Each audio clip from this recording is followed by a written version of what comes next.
Bienvenido, Ricardo, ¿cómo estás? Estoy muy bien, querido Manuel, muchísimas gracias a la gente que nos ve y que nos escucha. Fiestas patrias por aquí, ¿eh? Ya estamos. Hay diferencia entre los patriotas y los patrioteros. Así es, y entre los nacionalistas también. No es lo mismo, decía Eliseo Reclú, el gran geógrafo, ser un patriota a ser un nacionalista, y mucho menos un patriotero, estos personajes que se rasgan las vestiduras, pero que hipócritamente creen en México. Quisieran, lamentablemente, que le fuera mal a nuestro país. Te voy a hacer un ejercicio de patriotas, nacionalistas y patrioteros. ¿Qué es Claudia Sheinbaum? Es una patriota y una nacionalista. Ok. ¿Es Ricardo Salinas Pliego? Uy, es un patriotero y yo diría incluso un apátrida, un personaje que no tiene patria, un personaje que solamente piensa en el dinero y ha sido su único rector. Es un personaje anómalo en este país. Francamente, no lo quiere. Muy bien. Justo quiero iniciar hablando de Ricardo Salinas Pliego, es nuestra editorial del día de hoy. Se informó que ha sido clausurada una de las empresas de Ricardo Salinas Pliego. Esta empresa, a diferencia de las otras mediáticas como Banco Azteca, TV Azteca, Electra, Salinas y Rocha, todas estas, era una empresa que operaba más en las sombras, más privada, y era una empresa dedicada a prestar servicios a Pemex. Esta empresa petrolera, Ricardo, ha desaparecido, ya está clausurada, está castigada por el Estado mexicano. Y fíjate nada más, según alcancé a leer, esta empresa fue la tercera que más servicios le dio a Pemex, es decir, era la tercera empresa más apapachada de petróleos mexicanos. ¿Cuánto dinero se le dio? 42,500 millones de pesos. Para alguien que dice que no le ha cobrado un solo peso al gobierno y que no vive del gobierno, que él es tan fregón que él hace su negocio con la iniciativa privada, pues vaya que ha mamado, ya no solo del erario, sino también de las empresas productoras, de las empresas al servicio del Estado, como lo es Pemex, Ricardo.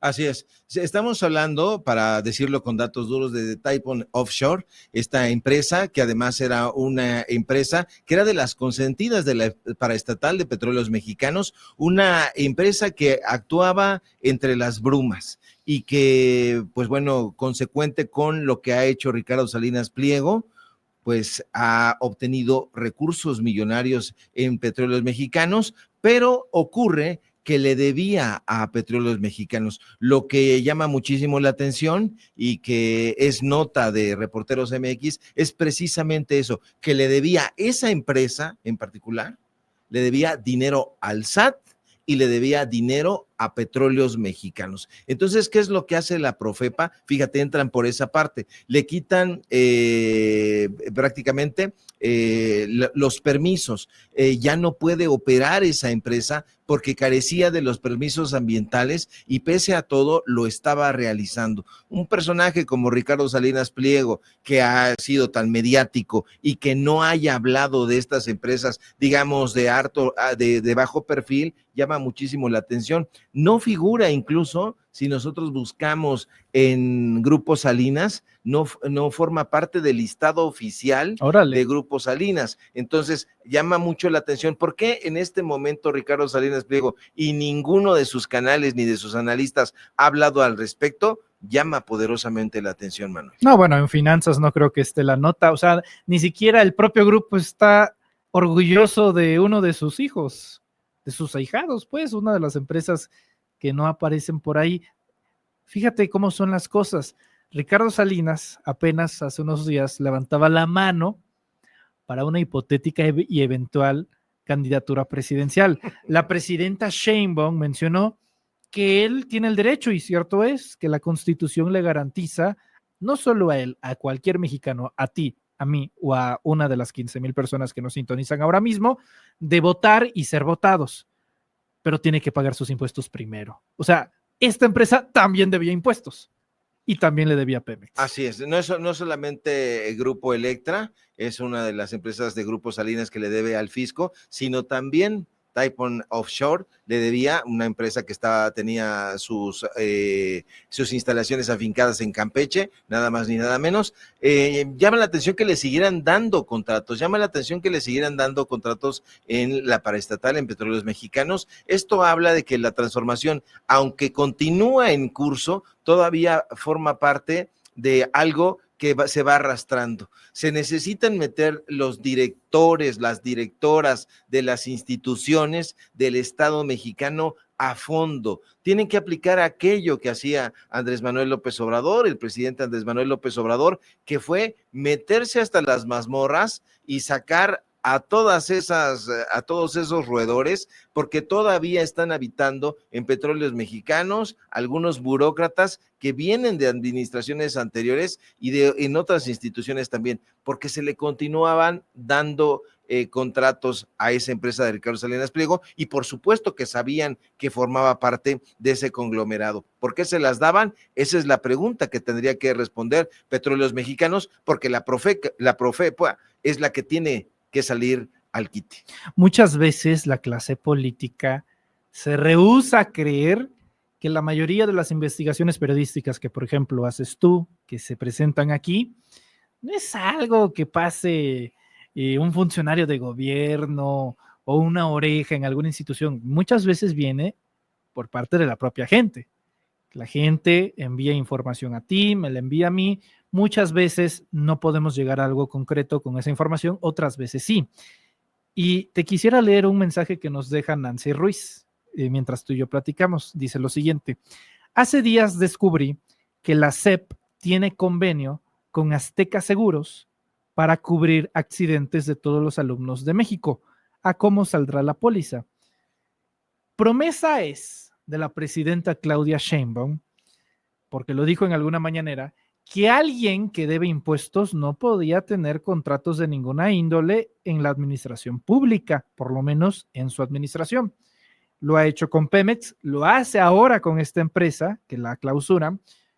Nosotros pusimos en su momento nuestro granito de arena para informar el convenio que se acreditó y reconoció el director del IMSS, Zoe Robledo, con Fundación Azteca, y ahora una usuaria dice que la SEP tiene convenio con Azteca Seguros.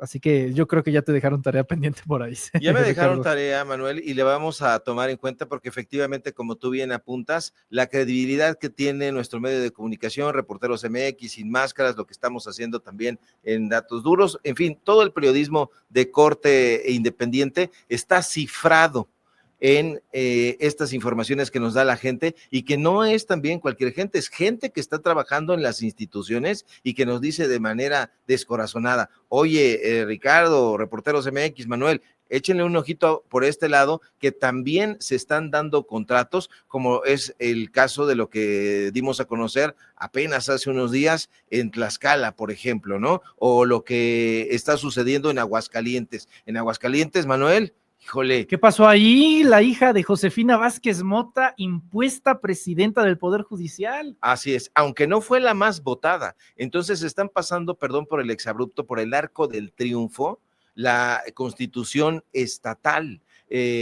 Hay leyes muy estrictas y que estaban diciendo, fíjate, por un lado, hipócritamente decían que no iban a participar en esta simulación que era la elección al Poder Judicial, a la renovación del Poder Judicial. Y por otro lado, trataron de imponer a sus candidatos y a pesar de que esos candidatos no fueron los más votados, en Aguascalientes se impone a la hija de Josefina Vázquez Mota, una panista, pero ojo, el gobierno también es panista.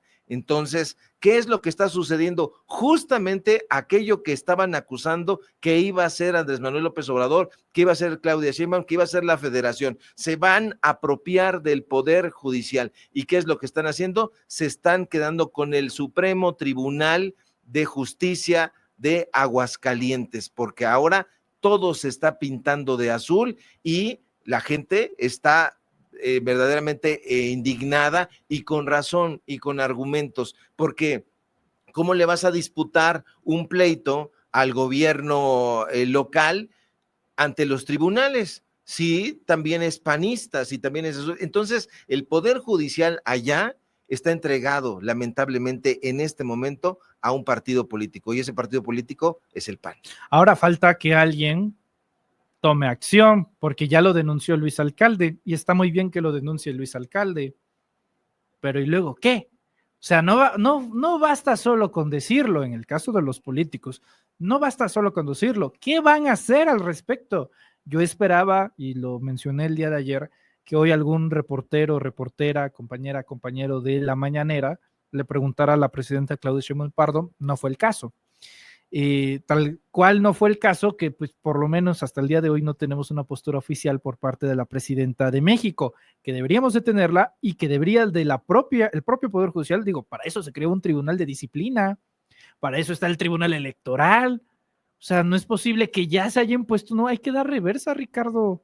Sí, hay que dar reversa porque esto no puede quedar en manos de un partido político, es nada más ni nada menos que Acción Nacional. Otro de los personajes que habría podido quedar ahí, pues era nada más ni nada menos que el defensor de Ricardo Anaya, de Ricardo Cerillo Anaya. Entonces, ¿hacia dónde se va la población? ¿Hacia dónde se hacen en Aguascalientes? Porque si no era Chana, era Juana. Si no se quedaba la hija de Josefina Vázquez Mota, se quedaba el principal personaje, pero había trabajado también con la gobernadora de Aguascalientes y había sido uno de los defensores de Ricardo Anaya, panista consuetudinario.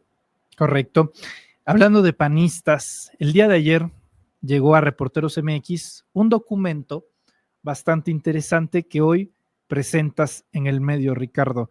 Yo suelo decir que el ladrón que roba al ladrón tiene 100 años de perdón, pero en este caso, ni a qué ladrón irle, ¿eh? O sea, a ver, preséntanos un poquito qué es lo que nos llegó. Es el enfrentamiento prácticamente entre un club muy poderoso de fútbol, prácticamente el dueño de la selección mexicana, entre comillas, que es nada más ni nada menos Televisa. No se trata de lavarle la cara a Televisa de ninguna manera, y mucho menos al Club América, pero lo que ayer hacen sí es meterle un auténtico golazo a la alcaldía Benito Juárez. La alcaldía Benito Juárez, hay que recordarla, está dirigida por Luis Mendoza Acevedo, pero Luis Mendoza Acevedo había dicho en días pasados que había toda la disposición de atender los requerimientos de, ya no digamos del Club América, porque todo esto se da a partir de que ellos habían salido del Estadio Azteca porque está en remodelación hacia el Mundial de Fútbol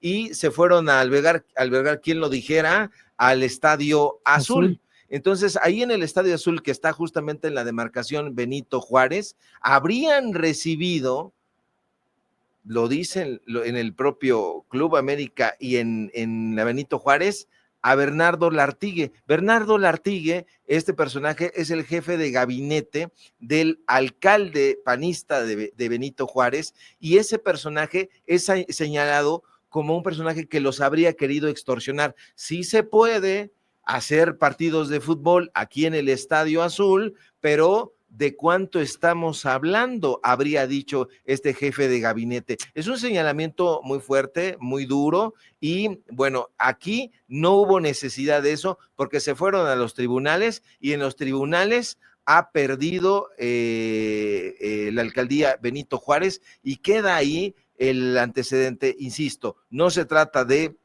lavarle la cara al América, y mucho menos a Televisa, que ya sabemos cómo se las gasta, pero definitivamente ha sido un golpe a la Benito Juárez, a un señalamiento increíble, que es justamente que un personaje tan fuerte como es el caso de Bernardo Lartigue sea señalado como un posible extorsionador. Eso es algo que deberían de bueno, ya no un posible, este judicialmente ya lo es. O sea, al final tiene que pagar una multa, tengo entendido. Así es, tiene que pagar una multa, y bueno, esta multa, el personaje evidentemente tratarán de meter algún amparo, siempre hay algún artilugio legal para que puedan salirse con la suya, pero estamos ante un equipo de fútbol que tiene todo el dinero del mundo porque está apoyado por el Grupo Televisa, así que ahora sí que, como dicen en las redes sociales, mi querido Manuel, se están peleando entre ellos, y la verdad es muy penoso porque efectivamente el fútbol se ha convertido en una mercancía, ya no en un deporte de masas auténtico apoyado por el pueblo, sino en un equipo de una empresa, en este caso el América, pero por otro lado, como tú decías al principio, el ladrón que le roba al ladrón tiene 100 años de perdón, pero esto no enorgullece a nadie en la sociedad. No debería de estar ocurriendo. No, hombre, para nada, pues conflicto de mafias, digo, para cada quien que le vaya a la América también acepten el sesgo que está hablando una voz rojiblanca. Hay que recordar también los asuntos cosanguíneos de Luis Mendoza. Su hermano está preso, es parte del cártel inmobiliario. Y aún así, pero ojo, no es que estuviera preso ya como alcalde, y no, se presentó como candidato a alcalde y la gente decidió votarlo. O sea, también la gente de la alcaldía Benito Juárez, que sepa y que padezca lo que escoge, ¿no? Pero este personaje está muy involucrado con Jorge Romero Herrera. Así es. Es que fíjate que la alcaldía Benito Juárez ha sido lamentablemente uno de los bastiones más importantes del Partido Acción Nacional y por ende del cártel inmobiliario. Jorge Romero, que ha sido señalado como el líder, pues bueno, tiene a una serie de compinches ahí que datan incluso del señor Atay, este personaje que tiene vínculos con el círculo del mismo apellido, pues es un personaje que también habría participado, de acuerdo con los propios señalamientos en la alcaldía, con el cártel inmobiliario. Entonces, ¿hasta cuándo va a parar? Nosotros nos asomamos un poco a lo que está sucediendo en Benito Juárez y encontramos en varias colonias que hay todavía edificaciones que se están construyendo. Se supone que eso terminó. Habría que hacerle un llamado al gobierno de la Ciudad de México para que vaya a esos inmuebles que están, lo digo con todas sus letras, en la colonia, por ejemplo, Ahorro Postal, ahí muy cerca de Villa de Cortés, que la gente nos ha hablado y hay incluso un grupo en redes sociales que se llama Grupo de Vecinos Villa de Cortés, y ahí ellos están denunciando estas edificaciones. A veces las clausuran, después les quitan los sellos de clausura y continúa la edificación. ¿Quién lo está permitiendo? Pues nada más ni nada menos que la alcaldía Benito Juárez, vinculadísima al cártel inmobiliario. No, vinculada no. Ellos son el cártel inmobiliario. Forman parte del cártel inmobiliario, denunciado en numerosas ocasiones por la presidenta de la República, Claudia Sheinbaum, en Palacio Nacional. Nos quedan un par de minutitos en Radio, Ricardo, a riesgo de una interrupción abrupta, nada más para decir adiós. Te ruego que te quedes unos 5 minutos más por acá, porque vamos a finalizar justamente con el caso de Kenia López Rabadán, quien hoy levanta la mano para convertirse en eventual candidata presidencial de la República. Aprovecho esta participación en el micrófono para invitar a las más de 15,000 personas que nos acompañan a que le den me gusta a la transmisión. Siempre lo pedimos, es lo único que pedimos en este noticiero, que nos apoyen con su like. Recuerden que todos los días buscamos rebasar la meta de los 10,000 me gustas y hoy estamos bastante cerca, ya somos más de 6,500 manitas hacia arriba, o sea, que 3,500 de ustedes les den like y se lo agradeceremos bastante, tanto a los amigos que nos sintonizan en YouTube como en Radio Educación a través del 96.5 FM. Aprovecho esto para enviar saludos a aquellos que nos han comentado en radio. Saludos a Roberto Chávez, a Pablo Pérez. Me dicen por acá, Manuel, buena tarde. En el asunto de la clausura a la empresa de Apátrida de Salinas Pliego, el documento dice clausura total temporal. ¿Cómo se interpreta esto? Mencionan por acá. Bueno, pues a reserva de preguntarle al abogado César Gutiérrez Prego, en un momento le damos una respuesta. Gracias a Carlos Escalona, Rodolfo Cervantes, Darbelio Gómez, Jorge Salmón, a todos los que nos acompañan a través de radio, como siempre un privilegio, como siempre un placer, a todos aquellos que nos sintonizan, comentarles que nos estaremos viendo de nuevo a las 4 de la tarde, pero el lunes tengan un muy bonito fin de semana, aquellas voces que ya sea que vayan atrapadas en el tráfico de la Ciudad de México o que nos estén escuchando desde casa, nos hayan regalado su sintonía. Muchas gracias y nos estaremos viendo el próximo lunes. Nosotros seguimos una hora más aquí en redes sociales a través del canal de YouTube de un servidor, Manuel Pedrero, y a través de Reporteros MX. Ricardo Sevilla Gutiérrez, Kenia López Rabadán ha ganado su primera elección con los votos de Morena y eso lo hizo la diputada presidenta en San Lázaro. No conforme con eso, 48 horas después dice, pues ¿por qué no, pensándola bien, presidenta de la República? ¿Estrella de rock and roll o presidenta de la nación? Pues más bien una ex legisladora ausente. Hay que recordar que Kenia López Rabadán fue senadora, pero fíjese que a mí me gusta mucho hablar con datos duros, usted lo sabe perfectamente. Y le voy a decir que esta legisladora faltó, es una legisladora faltista, y eso lo tiene que recordar la gente. El sistema de información legislativa presenta datos muy contundentes. En la legislatura pasada, ella faltó, es una faltista, sus ausencias aumentaron. Ella había tenido en la legislatura pasada 108 ausencias. De esas 108 ausencias crecieron a 742 votaciones. No se presentó a 742 votaciones. Eso es inaudito. Ahora, en la legislatura antepasada faltó a 69 de 467 votaciones. Pero eso no es todo. Aquí los mismos datos del sistema de información legislativa indican que sus contribuciones son mínimas. ¿A qué me refiero? A que Kenia López Rabadán presentó un total de 29 iniciativas y uno dice, bueno, pues trabajó 29 iniciativas, pero ¿qué cree?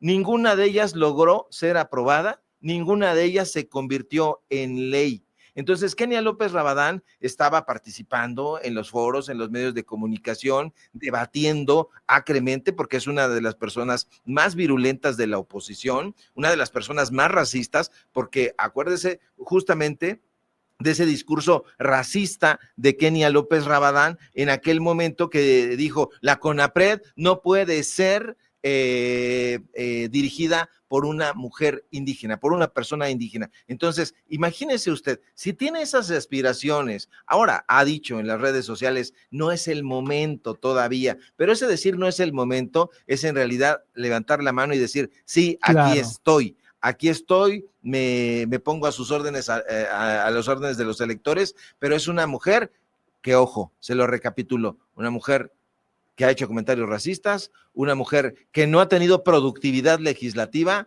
una mujer que ha sido faltista como legisladora y hoy, para preocupación de todos, es la presidenta del Congreso de la Unión. Eso es muy preocupante, pero al mismo tiempo, si lo ven en Morena, muy satisfactorio, porque imagínate, hace un momento decías tú, Ricardo Salinas Pliego ha levantado la mano para la presidencia y Kenia López Rabadán, imagínese usted esa boleta. ¿A quién? Es una oposición completamente desahuciada, porque la gente, Manuel, está informándose, sabe perfectamente que por un lado tienes a una faltista, que no tiene productividad legislativa, que es racista, y por otro lado tienes a un personaje clasista, deudor de impuestos, un personaje que baja la cabeza cuando se trata de las empresas que recibieron millones del Estado y que por otro lado critica al Estado. Imagínate, recibe millones de Pemex y critica al Estado, y entonces dices, bueno, ¿quiénes en realidad son los, cómo le diría? Él dice gobiernícolas, pero ¿cómo le diríamos? ¿Empresa agrícolas? ¿Una cosa semejante? Unos tipos primitivos. Tengo fuertes propuestas que no puedo decir al aire. Muchas gracias, Ricardo. Te agradezco muchísimo. Al contrario, no se pierda, por favor, querido público memorioso, nuestro portal Reporteros MX, échele un ojo, estamos publicando las notas del día, haciendo una amplia cobertura, reportajes, crónicas, columnas. Hay un proyecto en curso que está caminando muy bien. No se pierdan nuestras investigaciones especiales también. Y bueno, querido Manuel, que me sigan también en mis redes sociales. Ya no se las repito, ya usted nos conoce y espero que nos conozca bien. Muchas gracias, Ricardo. Gracias a ti, Manuel. Ricardo Sevilla, director general. No, ya me estoy desplazando. Ya te estás desplazando. Director editorial de Los Reporteros MX, hablando con nosotros en Los Reporteros MX.